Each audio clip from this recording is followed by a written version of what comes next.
అందరికీ నమస్తే. First headlines. ప్రమాదం మీద ఎంక్వైరీ షురు. అంతా తిరిగి చూసిండు సారు.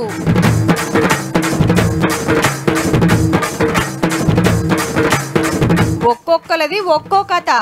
ఇంటోళ్ళది పట్టరాని బాధ.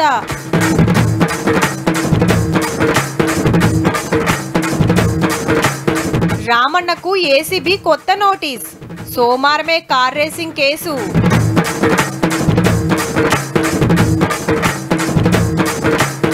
కొత్త బార్లకు తీసిండ్రు లాటరీ. అచ్చినోళ్ళు ఖుషి, రానోళ్ళు వర్రి.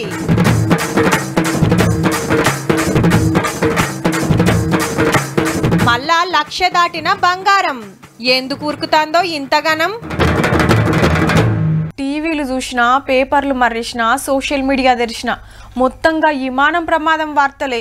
విమానంలో ఉన్నోళ్ళే 241 మంది కాలం చేసిండ్రంటే మాటలా? అందులో చిన్న చిన్న పిల్లలు కూడా ఉండిరి. ఆ కుటుంబాలకు ఎంత దుఃఖం ఉంటుందిలా. తలుసుకుంటేనే పానం కలుపుకోమంటుందబ్బా. కారో బస్సు అయితేనేమో ఏదైనా తక్లీఫ్ అనిపిస్తే ఎమ్మటే పక్క కాపొచ్చు. కానీ గాలి మోటార్లు అట్లా కాదాయే.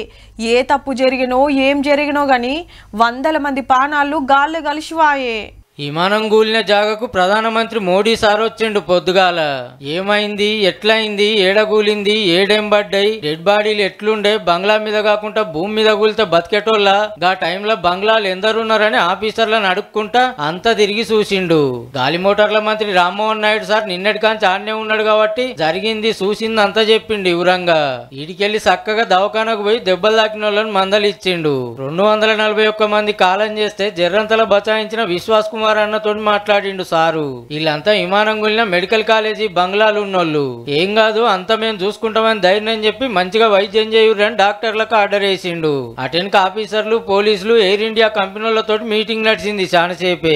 ఇక డెడ్ బాడీలకు DNA టెస్టులు జరుగుతున్నాయి. గా రిపోర్ట్ వచ్చినాకనే ఏది ఎవల డెడ్ బాడీ గుర్తుపట్టి ఇంటోళ్ళకు చెప్తారు. ఇంకో దిక్కు స్పాట్ కాడికి స్పెషల్ టీములు వచ్చి అంతా ఎంక్వైరీ చేస్తున్నాయి ప్రమాదం మీద. దేవులాడంగా DVR బ్లాక్ బాక్స్ దొరికింది. ఆ టైంలో పైలట్లు ఏం మాట్లాడుకున్నారు, ఎంత ఎత్తులో పోతుంది, ఇంజన్ కి ఏమైంది అనేది ఇళ్లనే రికార్డ్ అవుతుంది. దీన్ని పైలంగా తెరిస్తే ఏం బయటపడుతుందో గానీ అసలు ఇంత పెద్ద ప్రమాదం ఎట్లా జరిగిందో ఎవ్వరికి అర్థం అయితలేదట. పైలట్లు మంచి సీనియర్లు. ఆ టైంలో వాతావరణం మంచిగానే ఉన్నది, పిట్టెలు సుధా దాకలేదట. అయినా 2 ఇంజన్లు ఎట్లా ఫెయిల్ అయినాయో తెలుస్తలేదట. ఒక్కటి పని చేసినా ఇంత పని కాకపో అంటాడు Telangana aviation academy CEO captain SN Reddy sir. కానీ ఎక్కడైనా కానీ 1 ఇంజన్ చూసాం కానీ 2 ఇంజన్స్ ఫెయిల్ అవడం ఎక్కడ చూడలేదు. ఎయిర్క్రాఫ్ట్లో డిఫెక్ట్ లేదు, పైలట్స్లో డిఫెక్ట్ లేదు, పైలట్స్ ఎక్స్పీరియన్స్ వాళ్ళు, వెదర్ ప్రాబ్లం లేదు, బర్డ్ ప్రాబ్లం లేదు. Definitely there is something wrong with the fuel system. Fuel contamination కావచ్చు, లేకపోతే ఫ్యూయల్ పోవాలనో అది పోకుండా ఏదో ప్రాబ్లం వచ్చింది. ఎయిర్ ఇండియా విమానంలో టీవీ పనిచేయలే, ఏసీ రాలే, ఏదో ఫాల్ట్ ఉంది అని ఒక వీడియో తిరుగుతుంది కదా. టీవీ కొంతమంది పనిచేయదు, ఈ సీట్స్ అడ్జస్ట్మెంట్ ఉండదు, కొన్ని పనిచేయదు. These are all small thing that has got nothing to do with the flight safety. 25,000 గంటలు విమానం నడిపి 2,000 మంది పైలట్లకు ట్రైనింగ్ ఇచ్చిన అనుభవం సార్ది. ఇక కాలం చేసిన 241 మందిలో 10 ఒక్కలకు ₹1 కోటి ఇస్తామని టాటా కంపెనీలు ప్రకటించిండ్రు. Air India అల్లదే కాబట్టికే. ఎన్ని పైసలు ఇచ్చినా పోయిన పానాలు అయితే రావు గాని ఇట్లా ఎందుకైందో చెప్పున తెలుసుకొని మళ్ళోపారి కాకుండా చూడు రిజరా.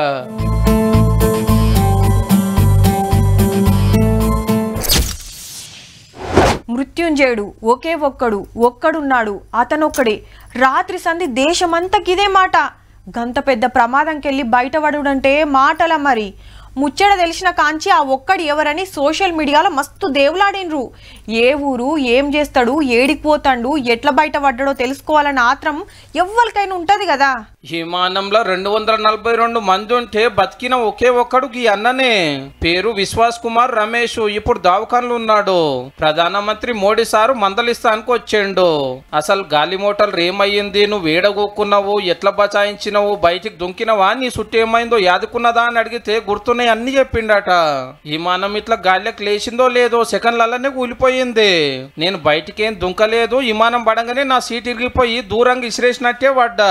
అందుకే నాకు మంటలు అంటుకోలేదు, నేను కూడా చచ్చిపోయినా అనుకున్నా గానీ జర్రంతలో బచాయించిన అనుకొచ్చిండు.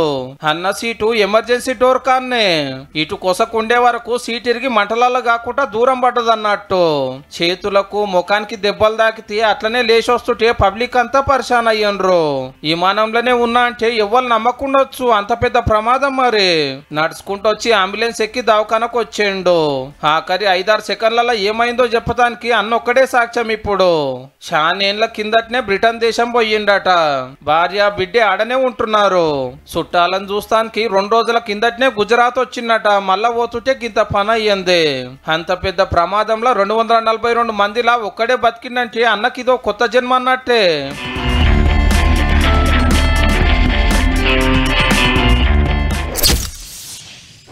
పగటిలి 1:30కు ఫ్లైట్ ఉందని 3 గంటల ముందే వచ్చిండ్రు చాలా మంది. బయట దేశం పోవట్టిరి. డిపో దానికి పోయి సాగదోల్తామని ఇంటోళ్ళు చుట్టాలు దోస్తులు వచ్చిండ్రు. మంచి ఫోటోలు సెల్ఫీలు దిగి పైలం చెప్పినాక వాళ్ళు విమానం ఎక్కిపోయినరు. ఇల్లు ఇంటి బాట పట్టిండ్రు.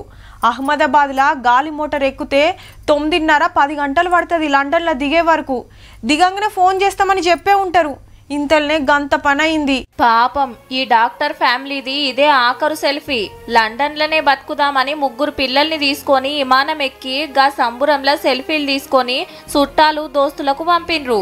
గీ అక్క చెల్లెండ్లు అమ్మమ్మ బర్త్డే చేస్తానికి గుజరాత్ వచ్చి మళ్ళా లండన్ కు పోతానికి గాలి మోటార్ ఎక్కిండ్రు. వీళ్ళది బయటి దేశం అయితే గాలి మోటార్ల డిపోలా గీ వీడియో తీసుకొని ఇండియాకు గుడ్ బై చెప్తే జీవితానికే గుడ్ బై అయింది పాపం. We are in the airport, just boarding. Goodbye, India. Goodbye. Thank you. 10-hour flight back to England. Going back happily. వీళ్ళిద్దరూ విమానం నడిపే పైలట్లు. 8200 గంటలు నడిపిన అనుభవం ఉన్న సీనియర్ గీసారు. నాయనా నీకు పానం మంచిగా లేదు గానే జప్పున్నే కొలువుకు రాజీనామా పెట్టొచ్చి మంచిగా చూసుకుంటా అని మాట ఇచ్చిండట. ఇప్పుడు కొడుకే లేకుండా అయిందని తండ్రి మస్తు ఏడుస్తుండు. ఈ సారు సుత 1100 గంటలు విమానం నడిపినోడే. ఈ మేడం ఎయిర్ హోస్టెస్ అంటే ఎక్కినోళ్ళ మంచి షెడ్డలు అరుచుకునే డ్యూటీ. మంది ఎక్కక ముందుకు అక్కతోని వీడియో కాల్ మాట్లాడితే అదే ఆఖరిదయింది. ఈ అక్కకు 6 నెలల కిందట లగ్గమైతే లండన్ లో ఉంటున్న పెనిమిటి తానికి పోతా అంటే గింత పని అయింది. అన్నోళ్ళ భార్య లండన్ లో కాలం చేస్తే ఆమె ఆఖరి కోరిక ప్రకారం అస్థికలు మన నర్మదా నదిలో కలిపే తానికొచ్చిండట. ఈ కార్యం చేసుకునే పోతాంటే విమానం గూలింది. ఓ ముస్లిం కుటుంబంలో 9 మంది పానాలు పోయినాయి. బక్రీద్ పండుగ కోసం మన దేశానికి వచ్చి మళ్ళా పోతుర్రట. ఇక విజయ్ రూపానీ సారు గుజరాత్ కు 2 మాటల ముఖ్యమంత్రి. బయట దేశంలో ఉన్న బిడ్డని చూస్తానికి పోతుండట. ఆరం ముందే లండన్ కు పోయేది ఉండే. ఎందుకు ఆగిండో ఏమో నిన్న కాలం చేసిండు. ఇట్లా ఒక్కొక్కలది ఒక్కో పరిస్థితి. ఇంటోళ్ళది ఒక ఏడుపు కాదు. డెడ్ బాడీలు సుతా గుర్తుపట్ట రాకుంటున్నాయి. DNA పరీక్షలు చేసి ఎవలో తెలిసినాక ఇస్తారట. గాలి మోటార్లుండి కూడా విశ్వాస్ కుమార్ బచాయిస్తే ట్రాఫిక్ జామ్ పుణ్యాన బతికిపోయింది గీ అక్క. రోడ్డు మీద 10 నిమిషాలు ఆలస్యమయ్యేటొరకు విమానం వెళ్ళిపోయిందని తెలిసి ఇంటికి మర్రొస్తుంటే ముచ్చట తెలిసిందట. अहमदाबाद का थोड़ा ट्रैफिक हम लोग ये सिटी एरिया में थोड़ा एंटर हो चुके थे तो उस वजह से थोड़ा हमको लेट हुआ था. एक तरह से अच्छा मैं अपने भगवान का थोड़ा माता जी का और सब शुक्रिया कर रही थी कि मैं बच गई. కాళేశ్వరం కథలు, ఫోన్ ట్యాపింగ్ ముదుర్లు, కార్ రేసింగ్ వీరులు, డైరెక్టర్లు, యాక్టర్లు, రెమ్యునరేషన్ తీసుకున్నోళ్ళు పాత సర్కార్ల లీడర్లు, ఆఫీసర్లే అంతా. ఇప్పటి ED, AC board, censor board అన్నట్టు వీళ్ళు ఏం సర్టిఫికేట్ ఇవ్వకుండా రోజుకు 4 ఆటలు బొంబాటుగా ఆడుతున్నాయి మీడియాలా, సోషల్ మీడియాలా. కడమ వాటి గురించి అటెన్క గాని ఇప్పుడైతే కార్ రేసింగ్ కథ ఏడుదాకొచ్చిందో చూద్దాం పాండ్రి. రామన్న సోమవారం అన్న విచారణకు రా అన్న అని నోటీసులు పంపిన రేసీబోళ్ళు. ఏలువల్లుండగా కార్ రేసింగ్ కోసం లెక్కపత్రం లేకుంటేనే 55 కోట్లు బయట దేశం కంపెనీకి పంపిండని కేసాయే కదా. అగో గా ఎంక్వైరీ కోసం మొన్ననే వచ్చేది ఉండే గాని పార్టీ పండుగ కోసం అమెరికా పోతున్నా మళ్ళొచ్చినాక వస్తా అని మతలవు పంపితే సరే అన్నారు. ఇక ఇప్పుడు యాళ్ళ అయిందన్నట్టు. అప్పట్లో కేసు కాగానే ఏహే కావాలనే నన్ను బదనాం చేస్తాండ్రు, అంత రూల్స్ ప్రకారమే నడిచింది, కేసే కొట్టేయాలని హైకోర్టుకు పోతే ఆడుతుందే అయింది. ఈడికెళ్ళి సుప్రీంకోర్టుకు పోతే గట్లెట్లా కొట్టేస్తారు, విచారణకు పోవాల్సిందే అన్నది. ఓ పారి వచ్చినట్టే వచ్చి వెనకకు మరిపోతే మళ్ళీ ఓ పారి లాయర్ ను తోలుకొని వచ్చిండు. మళ్ళా పిలిస్తే రావాలని ఆ పొద్దే చెప్పిండ్రు. అట్లనే అప్పుడు ఆఫీసర్లను సుతా పిలిచి ఎంక్వైరీ చేసిండ్రు. ఇక ఇప్పుడు ఇంకో పారి రామన్న రావాలి, చట్టం మీద నాకు గౌరవం ఉంది, తప్పకుండా సోమవారం నాడు విచారణకు పోతా అనుకొచ్చిండు. మొన్ననే కాళేశ్వరం కేసులో కేసీఆర్ సార్ ఎంక్వైరీ నడిస్తే 2 రోజుల్లో కార్ రేసింగ్ కేసులో కేటీఆర్ సారు. చూడాలి మరి ఏ కేసు రిపోర్టు చెప్పునొస్తుందో, ఏ కేసులు ఏం తేలుతుందో.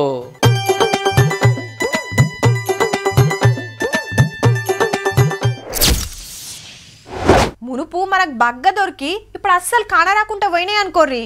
అబ్బా అవి బంగారం అయిపోయినాయి అంటుంటారు. అంటే అంత ఇల్వగల్లే అన్నట్టు. దొరకక ఏదన్నా దొరికితే బంగారమోలే తీసుకోక ఏమో వంకలు పెడుతున్నావేమ్రా అంటుంటారు. అంటే బంగారాన్ని ఎవ్వరు వద్దనుకోవద్దన్నట్టు. ఏదన్నా వస్తువును కాయిస్తో దాపెట్టుకున్నా బంగారం లెక్క దాచుకుంటుర్రని తోటోళ్ళ మీద పాయిరం చూపెట్టిన బంగారం అసొంటి మనిషి అని అంటుంటారు. ఇంతకు ఆ బంగారం ముచ్చట ఎందుకు అంటారా? వార్తల చూడుర్రిగా. బంగారం మళ్ళా బంగారం అయిందుల్లా. తులం 1,00,000 దాటింది. మరి 24 క్యారెట్ల సొక్కమైన బంగారం 1,1400 ఇయ్యాలా. నిన్న 97,000 ఉంటే తెల్లారటోరకు 2,000 మీదనే పెరిగిందంటే చూడుర్రి. 1 గ్రామ్ కొనాలన్నా 10,000 పెట్టాల్సిందేనబ్బా. ఇక 22 క్యారెట్లు అయితే 92,000 చిల్లర వలుకుతాంది. ఓ నెలన్నర కిందట 1,00,000 దాటి అటెన్క కిందికి దిగుతుంటే ఇగేం కాదు ఆగుతుండొచ్చు అనుకున్నారంతా. మరెందుకు పెరిగిందంటే దునియాల పరిస్థితి మంచిగా లేనందుకు. అమెరికా చైనా నడుమ బిజినెస్ లొల్లి నడసబట్టే, రష్యా ఉక్రెయిన్ యుద్ధం చేయబట్టే, ఇరాన్ ఇజ్రాయెల్ కు తగ్గ ఫరుండే, ఇంకా కొన్ని దేశాల పైసల పరిస్థితి సుత మంచిగా లేదు. హగో గందుకే కంపెనీల పెట్టుబడి పెట్టి లాసే కంటే సప్పుడు గంట బంగారం మీద పెడితే బొంబాటుకుంటదని చాలా మంది ఇటు మర్రిర్రట. హీగేముంది రాకెట్ వేసుకొని రయ్యన మీద కురకబట్టే. గా పెద్ద మోతెవార్లకు పెద్దగేం ఫరాక్ పడదు గాని మనసొంటోళ్ళకే మస్తు తిప్పలబ్బా. ఆడవిళ్ళ లగ్గానికి 20 తులాల బంగారం ఒప్పుకుంటే 20 లక్షలు కావాలి. మరి మనకన్నేమో పెండ్లిలకు పేరెంటాలకు పతొక్కదానికి బంగారం పెట్టు నేర్సబట్టిరి. రేటు గిట్లనే ఉంటే రేపు తులాలు కాకుండా గ్రాముల మీదికెళ్ళి కొనాలనో ఏమో పో.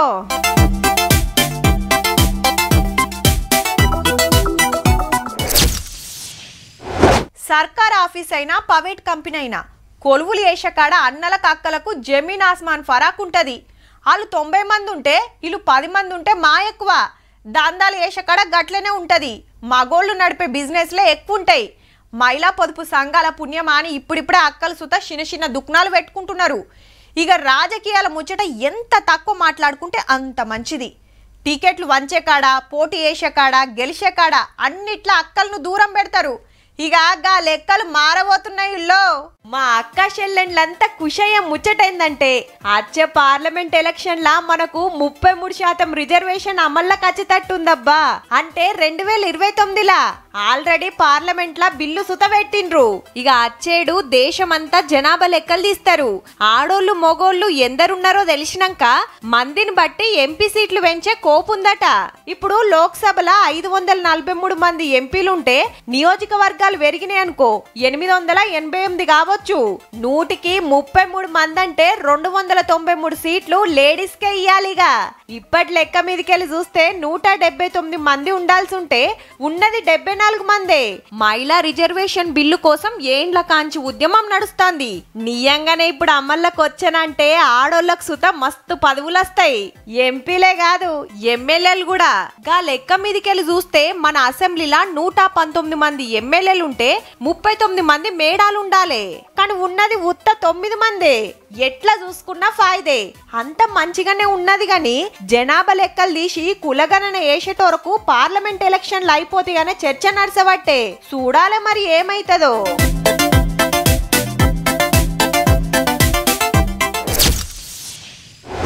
గేట్ కాడ ఓ సెక్యూరిటీ డోర్ తీసి నమస్తే పెడతాడు. లోపటికి పోగానే ఓ టేబుల్ చుట్టూ 4 కుర్చీలు. ఇంతల్నే ఆర్డర్ సార్ అని ఒకలొస్తారు. ఎవ్వరికి కావాల్సినవి వాళ్ళు చెప్పగానే తీసుకొచ్చి దగ్గరుండి గిలాసుల పోషిస్తారు. చల్లటి ఏసీలో మంచిగా చల్లబడొచ్చు. ఓహో హోటల్ గురించి కాదుల్లో, మరి దేని గురించి చెప్తున్నామో మా అన్నలకు ఆల్రెడీ సంజయ్య ఉంటుంది.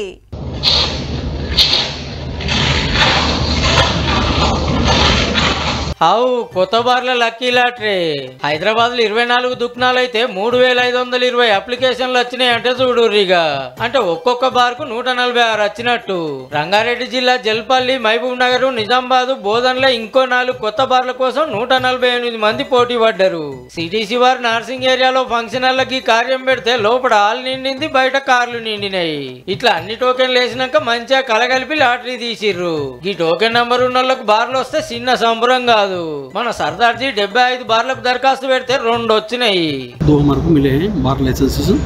बस भगवान का मेहर ऊपर वाले का कृपा रहेगा। ఒక్క దరఖాస్తుకు లచ్చ అస్తే బారు లేదంటే లచ్చ ఖాతం అప్లికేషన్ల మీదనే 36 కోట్లు వసూలు అయినాయి. ఈ అన్న 10టికి పోటీ పడితే ఒక్కటి వెళ్ళింది. నా పేరు మీదనే 4 లైసెన్సులు వేసినాము. ఇంకో మా పార్ట్నర్స్ వాళ్ళ పేరు మీద ఒక 10 లైసెన్సులు వేసినాము. ఒక బార్ మనకు బార్లు వచ్చిన వాళ్ళంతా 3 నెలల్లో బంగ్లాలు రెడీ చేసుకుని దందా చాలు చేసుకోవాలి. మీరేం ఫిగర్ చేయకుర్రే, బార్ ఏడబెట్టినా మా వాళ్ళు దేవుళ్ళు ఆడుకుంటూ వస్తారు, మీ గల్లలు నింపుతారు తీయుర్రి.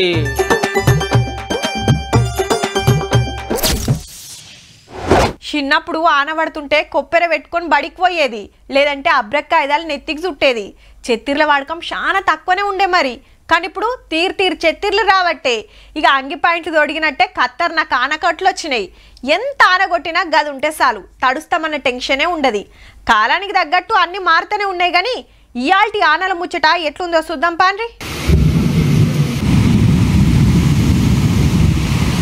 అదేందో గాని పట్నంలో పొద్దాక సలసలగుంటుంది, రాత్రి కాగానే సంపుడు.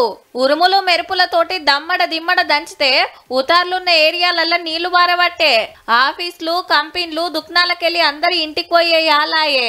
ఇరుగ మరగ కొట్టే వరకు శీతం తిప్పలైతాంది. ఒక్కొక్క కాడ ట్రాఫిక్ జాములు. రాత్రి పడలేదంటే తెల్లారు గట్ల అందుకునుడు. 2-3 రోజుల కంచెల్లి గిదే కథ.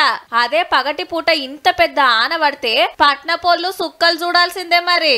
అట్లనే సిద్దిపేట, మెదక్, కామారెడ్డి, కరీంనగర్, యాదాద్రి, సూర్యాపేట దిక్కుసుత ఆడబడ్డాయి. కామారెడ్డి, వికారాబాద్ ప్లస్ ఉమ్మడి మహబూబ్ నగర్ జిల్లా, అలాగే నిజామాబాదు, ఇలా పశ్చిమాన ఉన్న జిల్లాల్లో 5-6 జిల్లాల్లో హెవీ రైన్ఫాల్ రికార్డ్ అయ్యే అవకాశం ఉంది. ఆదిలాబాద్ జిల్లాను పిడుగులు గజ్జును వణికిస్తున్నాయి. ఇప్పటికే 6 కాలం చేస్తే 11 మంది దవాఖాన్ల పడ్డారు. బావుల కాడికి రావాలంటేనే భయపడతానంటే చూడుండ్రిగా.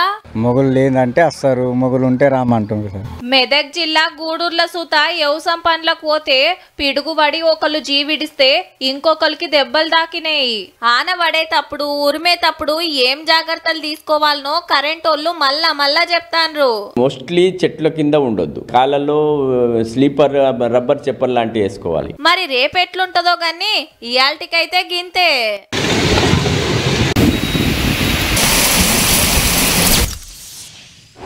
నెత్తికి హెల్మెట్ పెట్టుకున్నామా, పర్సుల లైసెన్సు ఆర్సీ ఉన్నాయా, బండిల పెట్రోల్ ఉన్నదా, బ్రేకులు మంచిగా పడుతున్నాయా అనేది చూసుకుంటారు.